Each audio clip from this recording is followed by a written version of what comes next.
Coming up on Network Africa, Sudan's ruling military council and opposition leaders have signed a power-sharing agreement.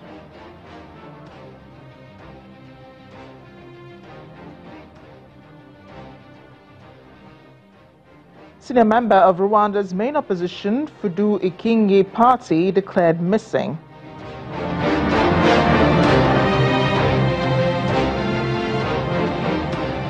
Plus, the UN mission in South Sudan holds a special workshop on how to support women suffering from sexual violence.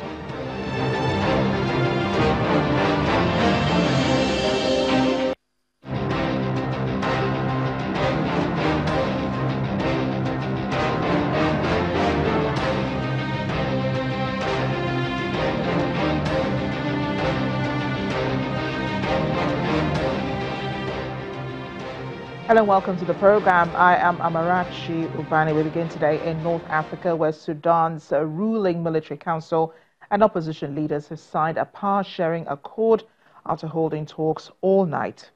The deputy head of Sudan's ruling military council, Mohamed Dagolo, who made the announcement, says it is a historic moment for the country. Sudan has been in turmoil since the military ousted President Omar al-Bashir in April. Since then, protesters have been demanding that the military hand over power to civilians.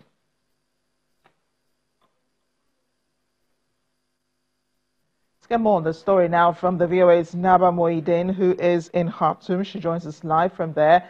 Naba, what more can you tell us about this power-sharing agreement?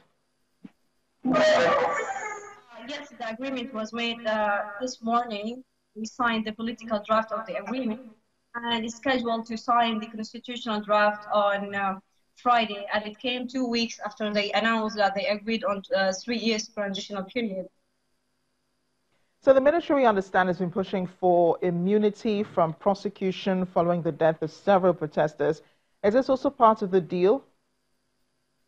The part of the deal, they discuss it, but it's related to the constitutional deal. In the political deal, they agreed that the immunity will not be full. If they are convicted with any crimes in any criminal level, they will be on trial. So they discuss it in the political agreement, but it will be signed and more discussed in the constitutional agreement on Friday. So if we're understanding this is a follow-up of the other deal that was signed before, stating that the military will have a certain number of months within a period of time, and then civilians will take over ruling Sudan, right? Sorry, I didn't hear the question. This deal is the same deal that was signed a few weeks ago, but this is an expansion of it, in which the military decided that they would rule for about 3 years or so, and then the civilian government takes over from there. Yes, it's the same deal, but the difference is it was delayed because of the immunity issue. So, and then it was divided into the political agreement and the constitutional one, because people get frustrated and protested in the past 2 weeks when they announced the agreement, but they didn't.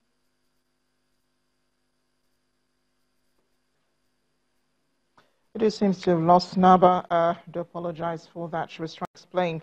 This is the same deal that was signed between the opposition leaders and Sudan's military council a few weeks ago, in which the military decided to rule Sudan for a period of time, and then the civilian government takes over from there. In the meantime, a senior member of Rwanda's main opposition party, Fudu Ikingi, is missing in the east of the country. Party leader Victoire Ingabire says Eugene Ndayeramina was due at a meeting on Tuesday in the Yangatara district but never arrived. The police have yet commented on the incident. It comes as the opposition in Rwanda accuses the government of intolerance and violations of human rights, accusations which the authorities have denied. Well, back to Sudan, but in South Sudan, though, the UN mission in the country has held a special workshop with residents of a protection camp to support women who suffered from sexual violence. They're also hoping to encourage the community to take action to ensure the perpetrators are brought to justice. Many women have spent the past 6 years sheltering from the horrors of war afraid to leave the camp as the fighting rages around them. A peace agreement signed in September last year has led to a significant reduction in political violence, as some women are choosing to leave the camps to return to their homes. However, they remain reluctant to speak up about their suffering because of the stigma attached to sexual violence and lack of support from family and the community.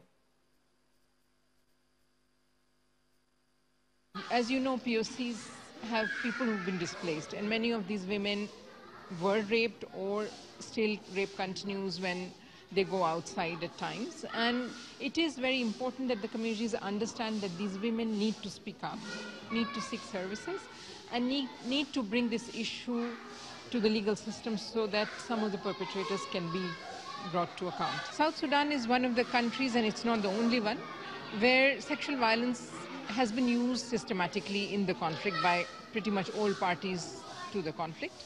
It has become a tool to forcibly displace populations, to harass, to intimidate, to forcibly recruit, and sometimes to also abduct and force women and girls to work as sex slaves, which has also been committed by pretty much all parties.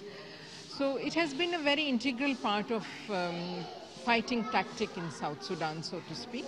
And our work within UNMISS has been focused on trying to seek accountability for those who've been responsible for this kind of use of sexual violence as a weapon of war, but also at the same time working with communities, working with military, working with armed groups to raise awareness and to make people understand why it is not acceptable.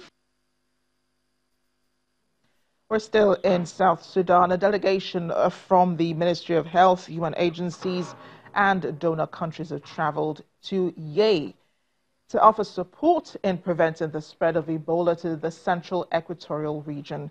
The deadly disease is causing immense suffering just across the border in the Democratic Republic of Congo, which is in the grips of its worst ever Ebola outbreak, the second largest in history.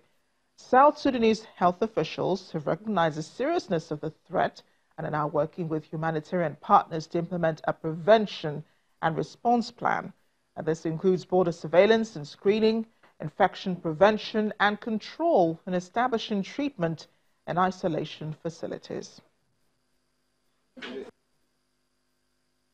Because of Ebola, once again, Yei is at the front lines of a new battle, and really, in many ways, because of this Ebola threat, it is the most important place in South Sudan right now. This is the place, I think, where we're most worried about what could happen here. It can be a bit frustrating when you're preparing for a long time and the disease doesn't come and you have many other problems.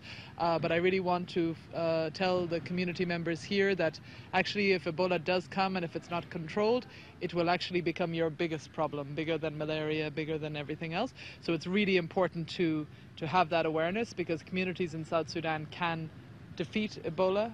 They can prevent it from really taking over their communities. So it's really important that they use the knowledge that they have, and that they are really that they're keeping a sharp eye on any potential Ebola cases, so that even if it comes to South Sudan, that it can spread widely. In South Sudan, particularly, is very important in the sense that we have a communal way of living that encourages the spread of disease through interaction between members of the family. For example, during the burials, in some communities, the disease may be kept for days, and people dancing around the body and touching and kissing that the corpse. And I think in the case of Ebola, that will be a dangerous thing to do. So the involvement of the community, educating them, and take the ownership of the measures that are required to prevent the spread of the disease is quite important.